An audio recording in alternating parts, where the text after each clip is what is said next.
Punjab becomes the first state to empanel sign language.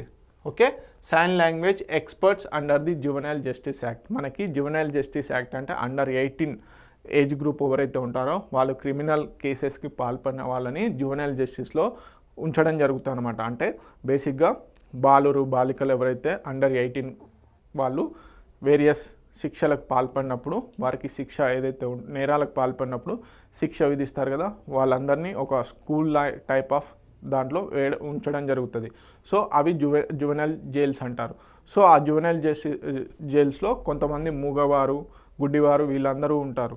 So అందులో ఉంటారు. So వీరికి ఏంటంటే సైన్ లాంగ్వేజ్ చాలా ఇంపార్టెంట్. సో అందుకని చెప్పేసి సైన్ లాంగ్వేజ్కి సంబంధించినటువంటి ఎక్స్పర్ట్స్ని ఎంపానల్ ఉంచబోతున్నారని చెప్పేసి చెప్పడం జరుగుతుంది. సో ఇది నిర్వహిస్తున్నటువంటి మొట్టమొదటి రాష్ట్రంగా పంజాబ్ రికార్డ్ బ్రేక్ చేయడం జరిగింది. So Punjab becomes the first state to empanel sign language experts under juvenile justice act. Okay, so దీనికి సంబంధించిన డీటెయిల్స్ చూద్దాము. Punjab has become the first state in India empanel sign language interprets, translators and special educators under the juvenile justice act 2015. So మనకి 2015లో juvenile justice act అనేది తీసుకురావడం జరిగింది.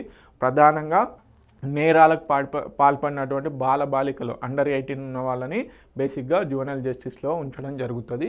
So దీంట్లో బేసిక్గా ఏంటి, కొంతమంది అందులు అదేవిధంగా మూగవారు ఉంటారు కదా, వారికి సైన్ లాంగ్వేజ్ అనేది ఇంపార్టెంట్. సో వాళ్ళను స్టడీ చేయడం కోసం అని చెప్పేసి ఒక ఎక్స్పర్ట్స్ని ఈ జువెనైల్ జస్టిస్లో ఉంచడం జరుగుతుందన్నమాట.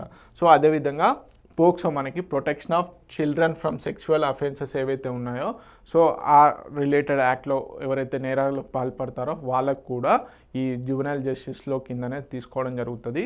అయితే వారికి కూడా మనకి ఈ సైన్ లాంగ్వేజ్కి రిలేటెడ్గా ఎక్స్పర్ట్స్ని అపాయింట్ చేయడం జరుగుతుందన్నమాట. ఓకే, సో మనందరికి తెలుసు జువెనైల్ జస్టిస్ యాక్ట్ ప్రకారం జువెనైల్ ఆర్ చైల్డ్ ఏదైతే ఉంటుందో వారిని అండర్ 18 లోపు ఉన్న వారందరినీ కూడా చైల్డ్స్గా ట్రీట్ చేయడం జరుగుతుంది. ఓకే,